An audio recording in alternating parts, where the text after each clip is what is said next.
Friends, நம்ம இன்னைக்கு அமைதியாக இருக்கிறதுனால எந்த ஒரு பிரயோஜனமும் இருக்க போகிறதில்ல. பேச வேண்டிய இடத்துல பேசணும் அப்படிங்கிறத குறித்து தான் நம்ம இன்னைக்கு பார்க்க போகிறோம். நமக்கு வந்து தாவீதை குறித்து நல்லா தெரியும். அவர் ரொம்ப நீதி உள்ளவர், ரொம்ப தேவனுக்கு பயப்படுகிற மனுஷன். ஆனால் ஒரே ஒரு காரியத்தில் அவர் தவறி போகிறாரு, பட்சேபால் காரியத்தில்.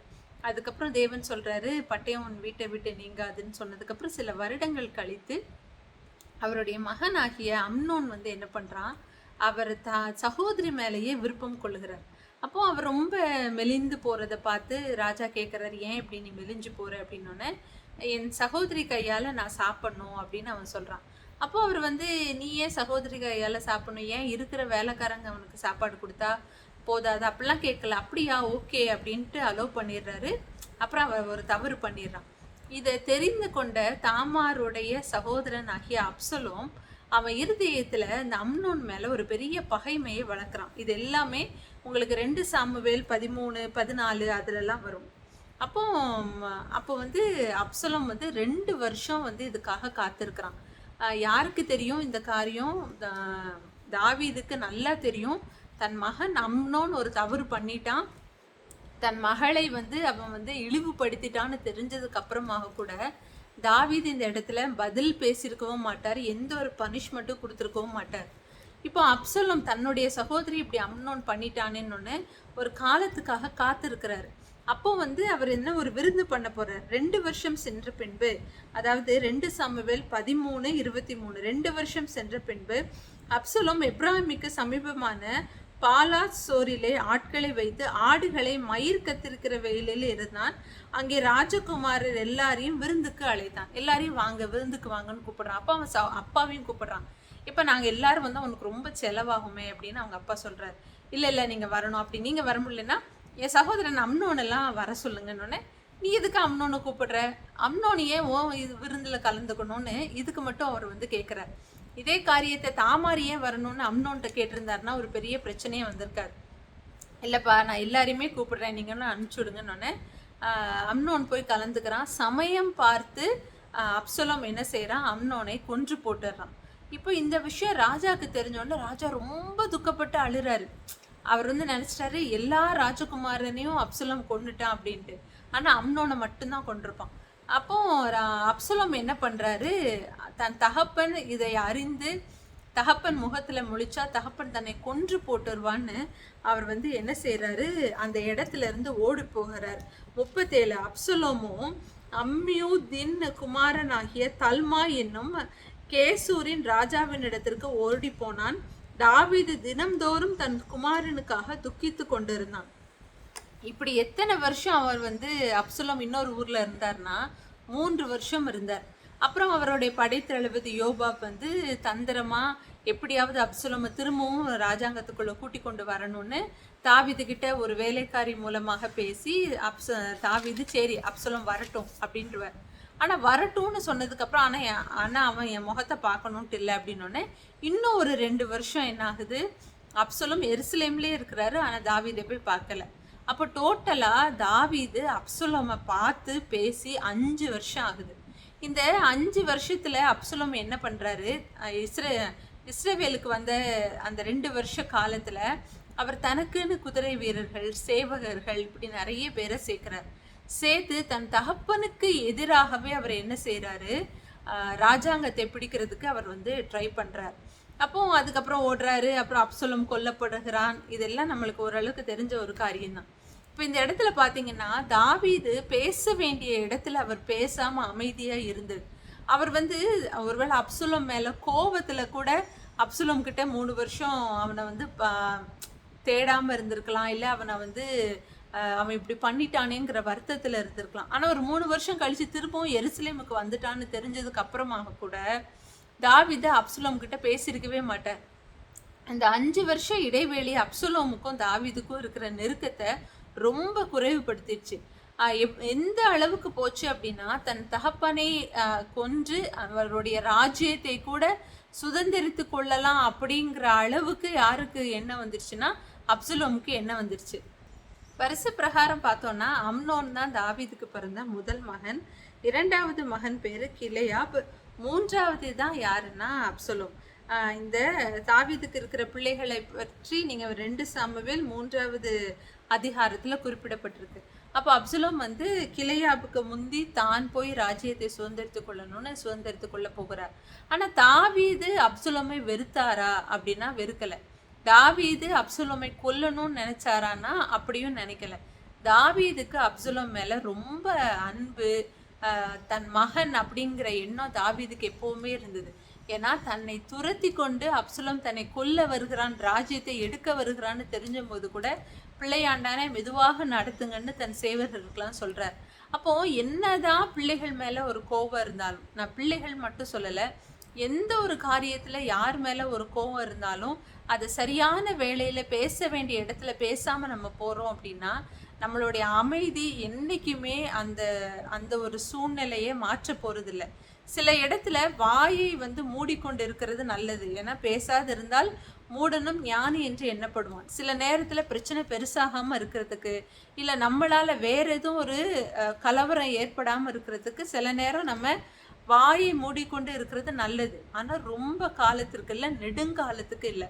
இந்த 5 வருஷம் இடைவேளை தான் தகப்பன் மேல வைத்திருக்கிற அன்பையோ இல்லை தகப்பன் என் மேல அன்பு வைத்திருக்கிறாருங்கிற எண்ணத்தையோ அப்சலோமுக்கு முழுமையாக எடுத்து போடப்பட்டு எந்த எக்ஸ்ட்ரீமுக்கு போலாங்கிற அளவுக்கு போறான். வந்து அகிதோப்பேல் வந்து ஒரு தவறான ஆலோசனை சொல்றான். நீ உன் தகப்பனுடைய மறுமனையாட்டிகள் கிட்ட பிரவேசிச்சேன்னா ரொம்ப உன் தகப்பனுக்கு நாற்றமாய் மாறி போவாயின்னு. ஆனால் அவன் கொஞ்சம் கூட யோசிக்கவும் இல்லை. இது எவ்வளோ பெரிய தவறு, அருவருப்பு. ஆக்சுவலி என்னது நியாயப்பிரமாணத்தின்படி அது எவ்வளோ தவறு அப்படிலாம் அவன் யோசிக்கவே இல்லை. இந்த ராஜ்யத்தை பிடிக்க நான் என்னமோ செய்யலாம் அப்படிங்கிற அளவுக்கு துணிந்து அந்த காரியத்திலையும் அப்சலோம் செய்கிறவராக பார்க்குறோம். இந்த அளவுக்கு அப்சலோமுடைய இருதயத்தில் இப்படிப்பட்ட காரியங்கள் வர காரணமாக இருந்த ஒரு பிரச்சனை என்னன்னா, அம்னோன் தாமாரை தவறாக பயன்படுத்தினது. அந்த இடத்துல தாவீது பேசாமல் அமைதியா இருந்தது தான் இவ்வளோ பெரிய பிரச்சனைக்கு காரணம். என்னைக்கு அம்னோன் வந்து இப்படி ஒரு தவறு செய்தான்னு தாவீதுக்கு தெரிய வந்ததோ அன்னைக்கே அம்னோனுக்கு ஒரு பெரிய தண்டனையை என்ன செஞ்சிருக்கணும், தாவீது கொடுத்துருக்கணும். ஏன்னா தாவீது இப்படிப்பட்ட இம்மாராலிட்டி, அதாவது ஒரு தவறை வந்து தாவீது செய்யும்போது தேவன் தாவீதை தண்டித்தார். அவனுக்கு பிறந்த குழந்தையை தேவன் அடித்தார். அந்த குழந்தை வந்து இறந்து போனது. அதுக்கப்புறமாக கூட பட்டயம் நீங்காதுன்னு தேவன் ஒரு காரியத்தை தாவீதின் குடும்பத்தின் மேல வைத்திருந்தார்.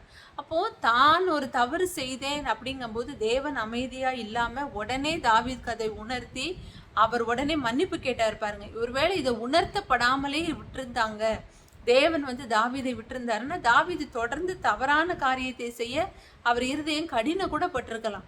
அப்படி தேவன் விடாதபடி உடனே தாவீதை திருத்தினது போல தாவீது என்ன செஞ்சிருக்கணும், தன் மகன் ஒரு தவறு செய்யும் போது தன் மகளுக்கு நீதியை அவர் வந்து செஞ்சிருக்கணும். தன் மகள், இது மகன், ஆனாலும் என்னுடைய மகளிடம் நீ எப்படி இப்படி பண்ணலாம் அப்படின்னு அவர் வந்து அம்னோனை வந்து என்ன செஞ்சிருக்கணும், தண்டிச்சிருக்கணும். அதாவது என்னைக்குமே ஒரு பெண்ணுக்கு இழைக்கப்படுகிற அநீதிக்கு நியாயமே கிடைக்கலன்னு வைங்களேன், தேவன் கிட்ட இருந்து வருகிற நியாயம் ரொம்ப கடினமான ஒரு காரியமா இருக்கலாம். மேபி நிறைய பெண்களை வந்து வேர்பல் அபியூஸ், அதாவது வார்த்தையினால துன்படுத்தி, சரீரத்துல துன்படுத்தி, பாலியல் துன்புறுத்தல் இப்படிலாம் நிறைய இடங்கள்ல பண்றாங்க, ஆஃபீஸ்ல பண்றாங்க, நிறைய வேலை ஸ்தலத்துல எல்லாம் நடக்குது. ஆனா இதை இன்னொரு மனுஷன் இதை தெரிந்து கொண்டும் கேள்வி கேட்காமல் கூட இருக்கலாம். ஆனா தேவன் ஒரு நாளும் அமைதியாக இருக்கவே மாட்டார். தன் சொந்த மகளை இப்படி வந்து தன் சொந்த மகன் பண்ணிட்டாருங்கும் போது நிச்சயம் ஒரு தகப்பனாக 2 பக்கத்துக்கும் அவர் நியாயத்தை கொண்டு வந்திருக்கணும். அவர் கொண்டு வராததுனால அப்சலோம் இதுக்கு நியாயம் விசாரிக்க போறேன்ட்டு போய் அப்சலோமே திரும்ப இன்னொரு பெரிய தவறை செய்வதற்கு, இப்படி தன் குடும்பத்துல 3 பிள்ளைகளுடைய வாழ்க்கை சீரழிகிறதற்கு தாவீது அமைதியா இருந்தது ஒரு பெரிய காரணமா அமைந்தது. அப்போ நம்ம என்ன செய்யணும், பேச வேண்டிய இடத்துல நம்ம சில நேரம் பேசிதான் ஆகணும். சில காரியங்கள் அமைதியா இருக்கிறோம் அப்படின்னா சில நாட்கள் கழித்தாவது நாம் அந்த காரியத்தை பேசணும். ஏன்னா நான் பொதுவாக ரொம்ப யார்கிட்டையாவது எனக்கு ரொம்ப பிடிக்கல அப்படின்னா நான் ரொம்ப அமைதியாக போயிடுவேன். அவங்கக்கிட்ட திரும்ப வந்து ரொம்ப பேச்சு வச்சுக்க ரொம்ப தயங்குவேன். ஆனால் இந்த காரியத்தை தேவன் எனக்கு கற்றுக் கொடுக்கும்போது அப்படி பண்ணுறதுனால என்றைக்குமே எந்த ஒரு உறவையும் சீர்படுத்த முடியாது. இப்போ அவங்க ஏதோ ஒரு தவறு பண்ணதுனால தானே நான் பேசாமல் போனேன். நான் அமைதியாக இருக்கிறேங்கிறதுக்காக அவங்களுக்கு அவங்க செஞ்ச தவறு உணர்த்தப்பட்டுருவாங்களா, இல்லை அவங்கள மாற்றிக்க போகிறாங்களா, இல்லை இந்த உறவில் தான் ஏதாவது ஒரு சேஞ்ச் வரப்போகுதா? எதையுமே தராத இந்த அமைதி நல்லதில்லை. ஒருவேளை என் இருதயத்தில் இருக்கிற அந்த கசப்பு நீங்குவதற்கு நான் அமைதியாக இருக்கலாம். ஆனாலும் சில காலம் கழிந்து நான் நிச்சயம் நாவை திறந்து இப்படிப்பட்ட ஒரு வருத்தம் எனக்கு ஏற்பட்டதுங்கிறதையாவது நான் சொல்லலைன்னா இந்த உறவு முறை என்றைக்குமே பிரிந்த உறவாகத்தான் இருக்கும். இன்னும் மோசமாக கூட மாறும். அந்த ஒரு காரியத்தை தான் தாவீது இடத்துல தன் மகன்கிட்ட செய்யாமல் போனார். எல்லாருக்கும் நீதி வழங்குறவர், எல்லார்கிட்டையும் உண்மையாக இருக்கிறவர், தேவனுக்கு பயந்த ஒரு நபர் தன் குடும்பத்தில் அவர் செய்ய வேண்டிய இடத்துல, பேச வேண்டிய இடத்துல, நியாயம் விசாரிக்க வேண்டிய இடத்துல விசாரிக்காமல் போனது அவர் குடும்பத்தில் 3 பிள்ளைகளுடைய எதிர்காலத்தை ரொம்ப பெரிய கேள்விக்குறியாச்சு.